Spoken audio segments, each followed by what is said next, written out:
Guys, thank you so much for checking out this week's episode of The Retro Hour. You can, of course, get it every Friday from our website, theretrohour.com. And now, this week's guest.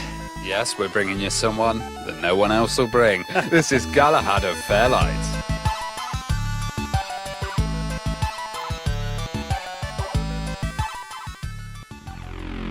So this week on the Retro Hour, maybe a slightly controversial guest, as this guy was involved in some of the biggest cracking and piracy groups on the Amiga back in the day, groups like Fairlight and LSD. Welcome to the Retro Hour, Galahad. Well, we'll start at the beginning.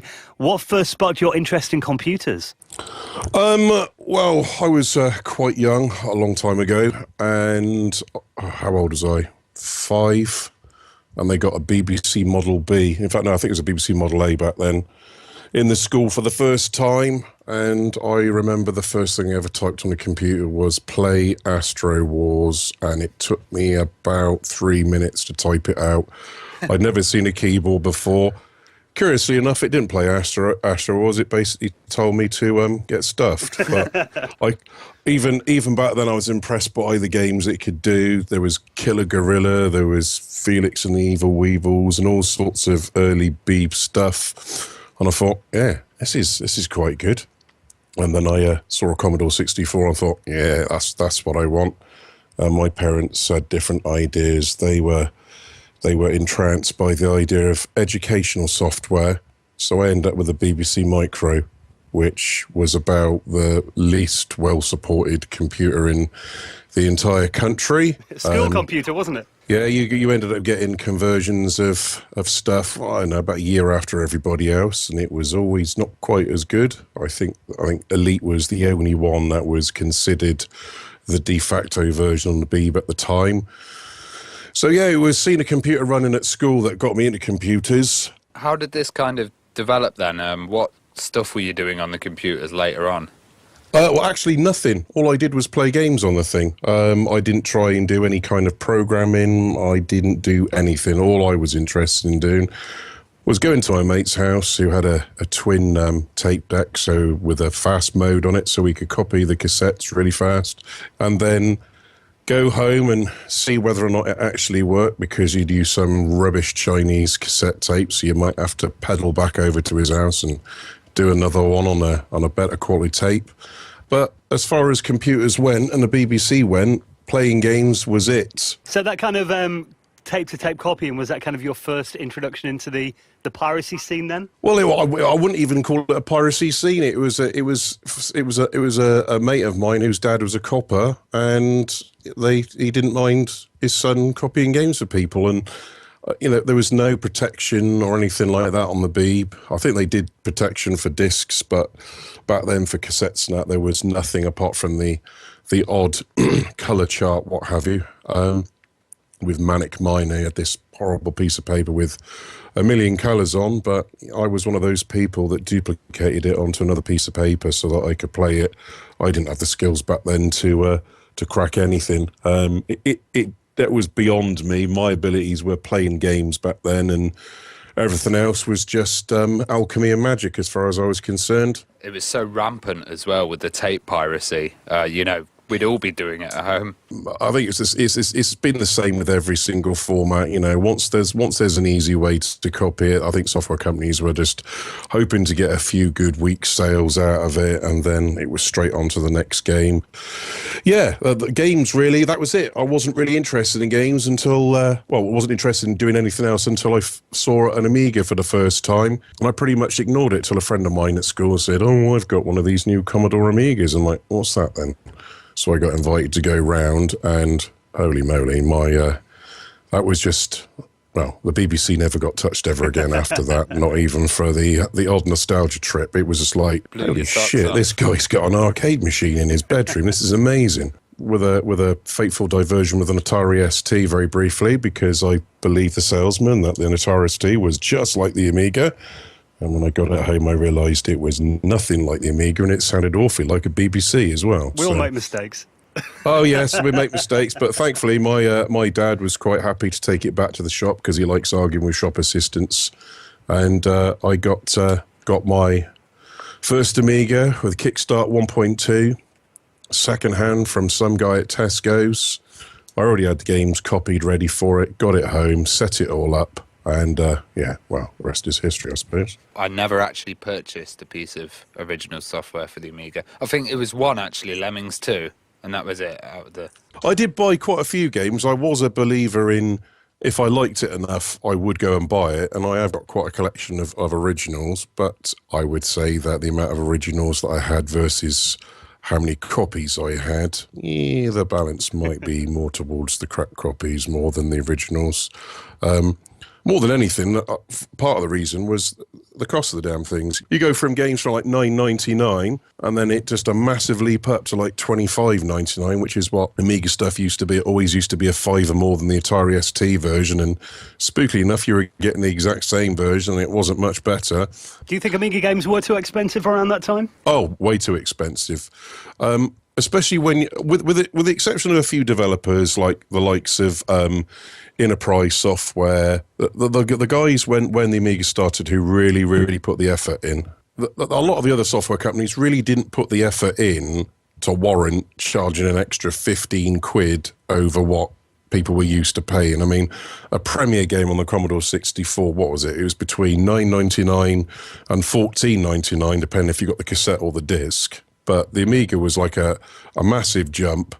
And all it was 9 times out of 10, it was a hastily cobbled together ST version with maybe a couple of bells or whistles if the person doing the conversion had the time.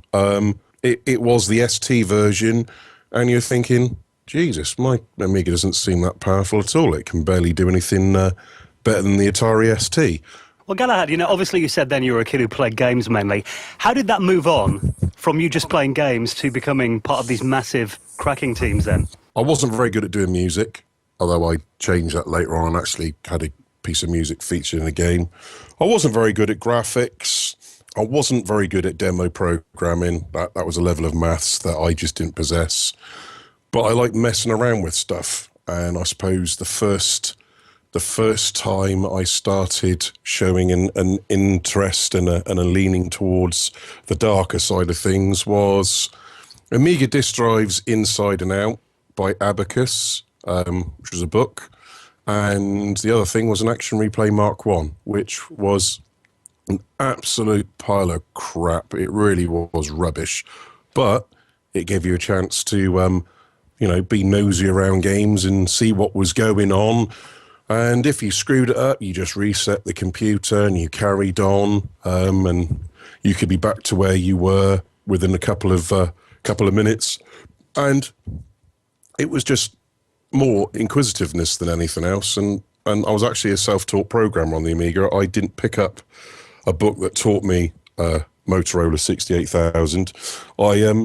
It was through Action Replay and doing experiments in memory, assembling instructions and looking at the monitor to see what the results were, which is how I taught myself coding.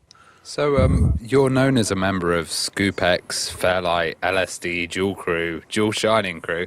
I was wondering how the Pirates actually contacted you or how you got in contact with them. I used to mail trade with Piracy of LSD. I was in nothing groups before then. I was just doing my own stuff, doing basic cracks. But it also gave me a chance to kind of experiment and hone my craft, so to speak, without the pressures of actually being on the scene. And I was mail trading with Piracy of LSD. And then one day asked me, did I want to join? Yeah, all right then, I'll join LSD, which at the time seemed absolutely awesome, but later in life seems faintly ridiculous. Wrote a few articles for Grapevine, wrote a cracking tutorial for Carrier Command, which some kind soul resurrected on an English Amiga board. Man, I was not very cool at writing when I was younger. I'm quite embarrassed by it, to be honest. Yeah, and from LSD, where the hell do I go from LSD? I joined ScoopX for 2 weeks, and then I was mail trading with Red Devil of Dual Crew. Dual Crew started spreading the stuff around, and then there was a couple of other little minor releases. And then there was a small little release called Mortal Kombat, which got the attention of Fairlight, because Fairlight had actually released Mortal Kombat already, but unfortunately for Fairlight, their version wasn't 100% because part of the data was corrupted on one of the discs. That Sonya, was it? Sonya Blade didn't work. Yeah, Sonya Blade had character didn't work, and Nomad was furious because obviously 1993 was the Amiga's final big year, and Fairlight were just an absolute releasing factory. I would say, out of the top 20 releases over Christmas time, Fairlight released well over half and beat everybody on them. And obviously Mortal Kombat was a big game, was a massive game. It's irrelevant whether or not it was of any good in comparison to the SNES or the Genesis. It was a massive title on the Amiga, one which the Amiga wasn't even supposed to get if it wasn't for Probe. We got it. Nomad cracked it, and obviously they released it saying, gutted, can't do the Sonya character.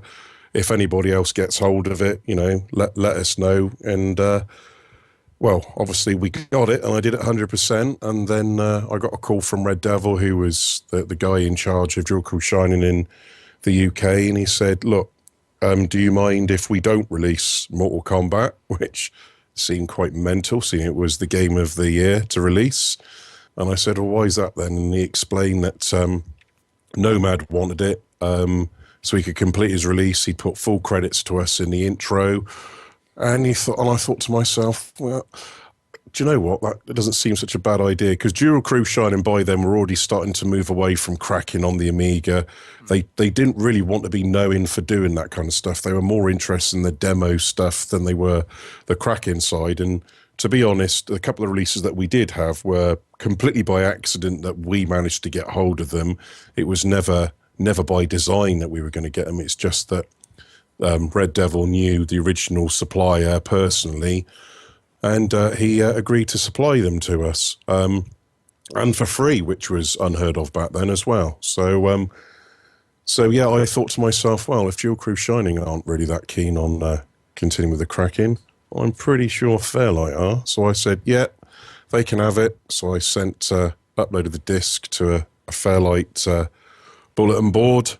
Nomad took the data that he needed to fix his, released the fix, credited me in Red Devil.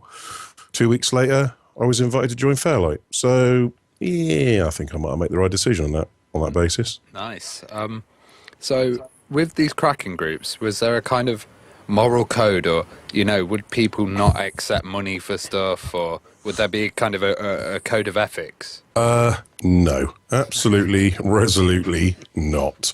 No, to be honest, some of the people on the scene, some people have got this romantic notion that the scene was all romanticized and people would help each other out, and they would go, "Oh, you can have this game, guys. Go ahead, you crack it. You're the best."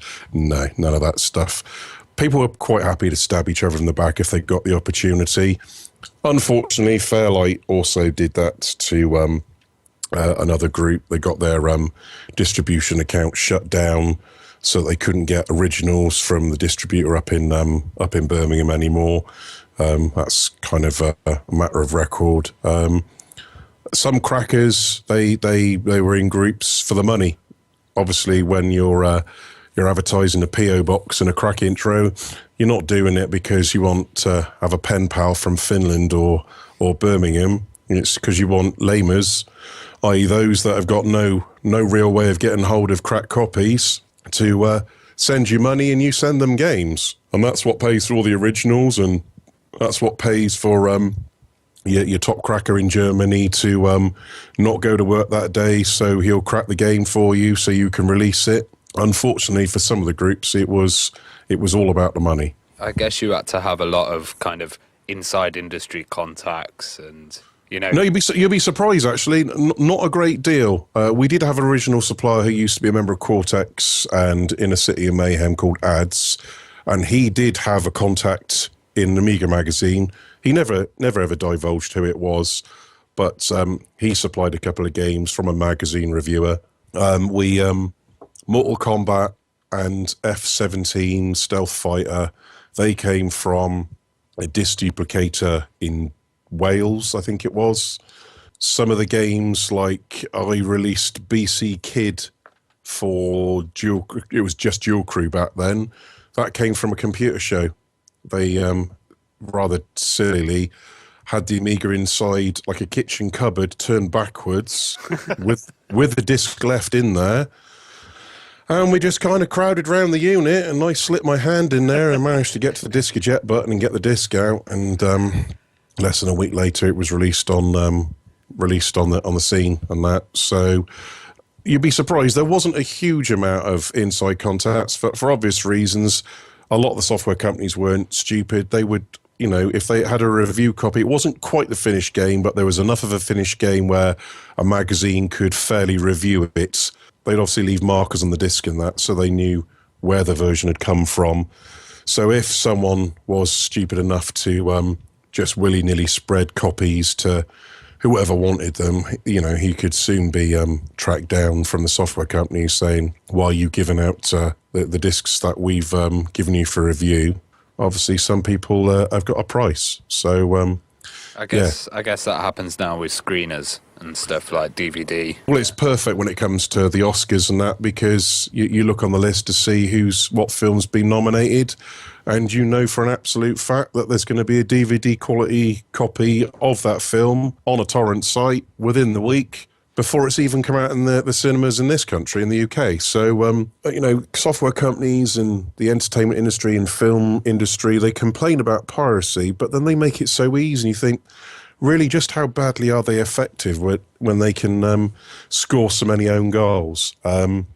It doesn't ring true sometimes, I feel. So, that's not to say that piracy has no effect. Obviously, sometimes it can be too effective, but I'm a great believer. If you've got a really good game and it's a strong title, people will go out and buy it. So, did you kind of view it as that then, that you were giving kids like a chance to try the games out, and did you always encourage them to buy them? No. I could claim it's... I am a great believer. If you like a game, try and support a developer if you can and go and buy the game. But I'm not going to cling on to the notion that, do you know what? I did all this because I'm Robin Hood, but a little bit fatter and a little bit taller. It's the actual thrill of the whole thing. It's the getting the phone call at 9 o'clock in the morning from the original supplier. This game's going to be released today and this game's going to be released today. Are you able to do them? And then you say yes, and then you ring up work and give them some bullshit excuse as to why it is you won't be going into work today. You can't explain it's because you're going to be cracking Empire Soccer, because that's not going to work. So, oh dear, I'm ill again. And then you're waiting for the phone call from the original supplier to say that he's got it, and then you try and identify what protection's on the disc, and then you're telling the original supplier how to get it to you, and whilst you're doing this, there's somebody in another group that's probably in the exact same situation. And it's a race against time, and it's not just about the cracking. I mean, some of these games, the protection on them was an absolute joke. You literally were done in a couple of minutes. But it's the thrill of the entire process. It's the race. It's packaging the game. It's getting the cracker on there. It's getting it back to the original supplier, who then contacts the traders to get them all onto the world headquarters, and it's letting the CISOP of the world headquarters know that we've got a release. So he goes and kicks off everybody that isn't a Fairlight member, so all the Fairlight members can be sat there waiting for the release to come, and then it's uploading it to that board, and then it's then hitting all the world headquarters of all the rivals and all the headquarters of your own boards and that, in the hope that you can beat everybody on the release. Were you scared doing it at all? Because of the authorities around at the time, and the only time I got a little bit concerned about it is we use calling cards, AT&T calling cards. I didn't ask where they came from. I didn't ask who they originally belonged to, but obviously we were blue boxing and using AT&T calling cards to call America, and potentially if I'd have been caught using them, then I could have been prosecuted for fraud, which would have been, quite serious. I mean, my father didn't really have a great deal of interest in what I was doing, as long as I didn't get caught, and it meant that he didn't have to pay for the game, so he was all for it. But I don't think even my father realised just how much I was doing and what I was doing, and I didn't feel any desire to inform him, because I'd imagine my stay on the Amiga scene would have been very short-lived. So, Yeah, I mean, from the calling card I was never worried about the blue boxing because British Telecom really didn't give us stuff because it wasn't costing them any money. But the AT&T calling cards, a few guys got busted for that big time, and a couple of them have done jail time for it as well. So, you know, it was a concern, but when you get into this kind of thing and, you know, there's a release to spread, you'll take all sorts of stupid chances because it's all part of the thrill, I suppose. I remember reading Grapevine, and around one time, particularly when Fast came on the scene, it seemed there was like, 2 or 3 busts every issue. I mean, did you ever get busted or know anyone that did? Nomad got busted, but they didn't know who they had, and he managed to blag his way out of it. Methanoid, he went under a different name. He was one of the main sysops for Cortex. He got caught, and he didn't get all of his equipment back until it was completely obsolete by then. They used to take everything. Oh, yeah. They would take anything that looked computer-related. If you had a computer-controlled toaster, that was it. That was going as well. They were really thorough. But they didn't have a clue what they were doing. You know, I doubt they had anybody in the police that knew how to use an Amiga. They probably had to ask their sons, right, so how the hell do we read a disc on an Amiga? What command do we have to put in? We've used all the PC ones and nothing works. I would imagine that they just held on to them. They didn't know what the hell they were doing. So, I mean, I didn't know any personally locally to me that got done, but you didn't really care, to be honest. If someone else got caught, that's just because they weren't careful enough. I mean, I only ever used calling cards when I absolutely had to. Other than that, it was blue boxing, and police weren't really that fussed about it, to be honest. I guess you must have left Fairlight before Operation Buccaneer and Fastlink. Yeah, well, obviously, I'd spent that much effort on the Amiga that I didn't really get into anything else. I mean, I was invited by Icarus of Light Force to get into doing some console cracking, but I'd been doing it for quite a few years, and it's a thrill at first, but when you're meeting the same copy protections time and time again, or someone's made no effort to implement their protection properly, eventually the thrill starts to go a little bit, because it is always nice to have a little bit of a challenge. And then the process gets, when you get so successful where you're constantly beating other groups, it gets a little bit boring. And I really didn't fancy doing that all again on another format. Because the Amiga was such a fantastic machine for its time, I mean, it was light years out of the PC, my attitude towards the PC is still tainted by that experience where I absolutely loathe PCs. I loathe laptops. I use them out of necessity, not because I want to. Well, kind of going on from that, I mean, one thing you often read in the magazines around then, and still people say it today, what's your opinion on the argument that software piracy was one of the main reasons for killing the Amiga? Rubbish, at the end of the day. Piracy does have an effect in some ways, but I'm a great believer that if you've got a good game, it will sell. It's as simple as that. If you've got a well-marketed game, it will sell. I mean, you only have to look at some of the software companies that were still hanging around the Amiga in 94 and 95. Even Psygnosis was still releasing stuff in 94/95. There was lots of contributing factors, but the main one, without a shadow of a doubt, was the Sony PlayStation. It didn't just do the Amiga, it did the Amiga, it did the Mega Drive, it did the Super Nintendo. That was the major factor. I mean, what people seem to forget is by then the Amiga was getting on for 10 years old. And much as I love the Amiga and think it was a fantastic machine for its time, technology was moving on and was getting better and was doing stuff that the Amiga couldn't do. There's only so many times that you're going to play a platformer game before you start jealously looking over the shoulder of someone who's playing a full Vector 3D game. And things kind of moved on and the Amiga didn't. And that's where you blame Commodore, because much as I think the A1200 and the A4000 are decent machines, they are absolutely not what the Amiga needed. The Amiga needed something of a level, the fantastic feeling that people felt when they saw the Amiga 500 for the first time and what it did. I mean, most of the music on the Amiga is fantastic, but why was it still an 8-bit sound chip? Why wasn't it 16-bit? Why wasn't it at least, 30 channels? Why was it only 2 mega chip RAM? Why was the blitter the same speed when it had more data to throw around? Why was it only 14 megahertz 020 and the economy version to boot as well? Why didn't the A1200 have a hard drive as standard? I mean, that was part of the reason why the likes of Sierra and LucasArts abandoned the Amiga, was because their games were getting ridiculously big. And one of their games, was it 12 discs? Yeah, like Monkey Island 2, was it, yeah? Yeah, 12 discs. I think it was, yeah. And their modern stuff was 256 color graphics. So even if they'd done the best graphics possible on the Amiga, their latest games would have been like 40, 50 discs worth. And you just can't distribute something like that. And I think the writing was on the wall when you had, I think it was Amiga Format, or it might have been Future Publishing.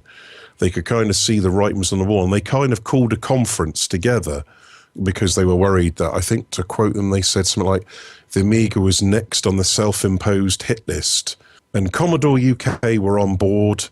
All the major developers like Sensible, the Bitmap Brothers, and what have you, were all on board, telling Commodore what they wanted the next Amiga to have. I mean, you had the enviable thing where you had developers clamoring to want to stay and do stuff with the Amiga, and they said, like, do this, do this, do this, do this, and do this, and you've got a killer machine, and we will write software for it. And basically, all we got was a 1200, which was a slightly faster processor, quite a few more colours, but outdated hardware, throwing it all around. Commodore didn't have a clue what they had, but their customer base did. But Commodore never really listened to anybody. Well, Galahad, 20 years almost after your final days in Fairlight, you're actually still involved in the Amiga scene now then. So tell us a bit about Putty Squad, for example, and this CD32 project that you're working on these days. Well, Putty Squad was actually started off as I'm going to contact Mark Cale. It is actually started because obviously everyone knew that Putty Squad had been done, and there was lots of promises made to release it, and I'd had enough of all this, so I was penning a sonogram to send to him, and basically what I was doing was I was kind of thinking ahead of any excuse that he was going to come out with and shooting them all down. If it's because it's stuck on Amiga, I can get it off. If it's because they're stuck on copy-protected discs, yeah, I'm pretty sure I can get it off there as well. If it's stuck on a PC, if it needs assembly, if it needs this, any excuse I could think that he could think of, I could, counteract, where the only option left to him would either be to come clean and say, all right, we haven't got any more, we lost it years ago, it's gone, or come on then, come and sort it out. And because on the forums for about 10 years, people were like, does it exist, doesn't it? You were really doubting it. I never thought we'd see it. Yeah, well, I am the bringer of dreams. So yeah, it started off as a really nasty snotogram, and then I thought, actually, if it turns out that they have still got it, he's probably not going to appreciate me with this tone. So I then deleted it and restarted it again and acted all nicey and happy and jolly and quite happy to help you out and all this kind of stuff, expecting him to come out with some nonsense excuse so I could go back on English Amiga board and say, look, I've shot this guy's excuses down as to why he can't release it. And yeah, he hasn't got it anymore. He's basically talking out his arse. He's a liar. But obviously the opposite is true. He went, when do you want to come down and do it? And I'm like, oh, so perhaps it does exist then. And then he put me in contact with John Twiddy, and we spoke over the phone for quite a bit. And then he explained where it was, and it was all. Originally, I was supposed to be going down to the System 3 offices to go and go down there and copy it all, or maybe sit on their PC and do it. And he said, "Oh, everything's on the PC up here." I went, "Oh, well, that makes life a lot easier. You can just email it to me, can't you?" He went, "Yeah, I'll do that then." So he emailed me a zip file with everything in it, and sure enough, the entire game was there. And I explained to him how his disk system would be a problem. And curiously, he never asked how I was so intimately aware of how his copy-protected disk system worked and why certain things would need to be removed and done in a certain way. But he just ignored that, frankly. And yeah, I had an email contact with him over a couple of days. And then I said to him, yeah, I can do it. It's not a problem. And obviously they were like, right, well, crack on. So off I went and started doing it, and then sent him a version and then versed him in the intricacies of WinUAE and where to find a Kickstart. In fact, I think I sent him a Kickstart ROM instead of him downloading it from a dodgy source. Explained to him how to use it and how to boot up the test version I'd done for him, so he could see that he hadn't just handed it over to an idiot. You know, I could actually do what I said I could do, and they were well happy. And then we decided, right, Christmas Eve, it's when it's going to be released. Can you do it for then? I was like, yeah, it's not a problem. It's easy. So I took a couple of days off just to take the piss a little bit, and then carried on another couple of days later, watching the fallout on the internet as people were offering their opinions of what a bunch of gits System 3 were. And there's me having a little nod and a chuckle to myself, really itching to say something. And I thought I'd add a few bits of comments saying, if this bloody game exists, I'll eat my hat, etc., etc., stoking the fires just a little bit more. Yeah, obviously I sent it off to System 3 on the 21st of December so they could play test it, and they were very happy. And then I realised I hadn't put a crack intro on it. And I went, oh, I've just found a bug. Hang on whilst I do another master version for you. And I actually put a Fairlight intro in there. And then just before I was about to send it, I thought, I haven't got the balls to do this, because I think they might kick off if there's a Fairlight intro. It was classic you all Fairlight along. intro with the Angel Dawn logo, and I don't think it's so much that they would know who I was. I think it was more the fact that it would be Fairlight, and I don't care what part of the software industry you're in. In the last 20 years, every software developer's heard of Fairlight, whether they like it or not. Some people might nod sagely and go, yeah, bastards. And other people might get proper pissy about it. And I didn't want the release to be jeopardised. So I thought, no, I can't do this. So I quickly cobbled together an intro just saying Galahad with lots of stupid pink squares, which I am quite manly normally, but for some reason I like the colour scheme. Hid that in there, sent it back to them. They play tested it. They went, thanks very much. That's bloody awesome. And I originally offered to do it for free. I refused to take. I was removing reasons why they wouldn't get me to do it, because obviously I knew I could do it, and I didn't want them handing it to some idiot that couldn't do it. And then the next thing you know, all the source code and files have been leaked onto the internet because Billy Nobody couldn't do it, so he's leaked it in the hope that somebody else can do it.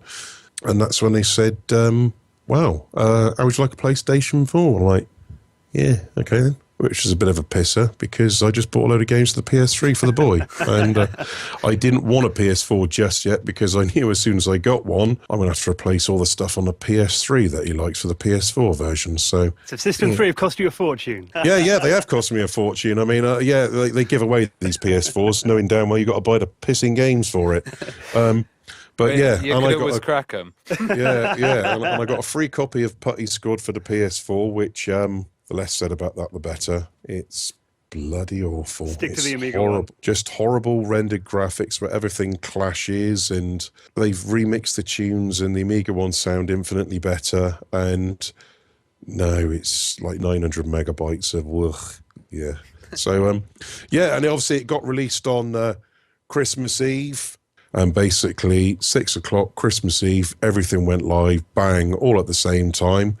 And it was it goes back to that cracking thrill. It was great to just sit there and see the reactions on all the forums and that. And it's a good feeling. It's a bit like cracking all over again, where you've done something where you know people appreciate it and that. You don't have to say anything to anyone. You can just sit in the background and everyone's going, oh, bloody brilliant. I don't care how big and tough you are. It makes you feel good when people appreciate the stuff that you do. So it was a good feeling. I think I appreciated the outpouring of, I don't want to say the word love because that sounds a little bit wishy-washy, but the outpouring of nice one Appreciation was better for me than actually having System 3 saying, yeah, can you do it then? And I still get the odd email every now and again saying, oh, thanks for Putty Squad. And I'm thinking, yeah, it's all right, but it's not that good. Well, Galahad, it's been fascinating talking to you tonight. We've actually reached the end of our show this week, but it's been amazing getting an insight into your past with the Amiga cracking scene, and also it's great to have you still involved in the Amiga as well. Are you working on anything at the moment that people should look out for? There's a possibility I might be doing something for a classic Amiga game, but I can't say anything at the moment. I'm still waiting to see whether or not my offer's been accepted. Yeah, I'd like to say something, but I don't want to jinx it in case they say, no, we've got it all covered, thanks very much. I'm hoping they're going to turn around and say yes, because I can do a better job than they can, and without being big-headed, I know I can do a better job than they can, and it would actually shave off weeks and weeks off their release. So if it happens, great. If it don't, you won't be getting as good a version as could have been. I'm doing some more Atari ST conversions. Starquake should be ready in the next 3 weeks, and then Ranorama after that, and then I might get into looking at Sundog Frozen Legacy, because lots of people have been going on about that one. So yeah, it's picking through the best of the ST stuff before everybody else jumps on the bandwagon and starts doing the same thing. Well, it's been great to hear from you. Thank you, gents. Thank you Speak so to much, again. mate.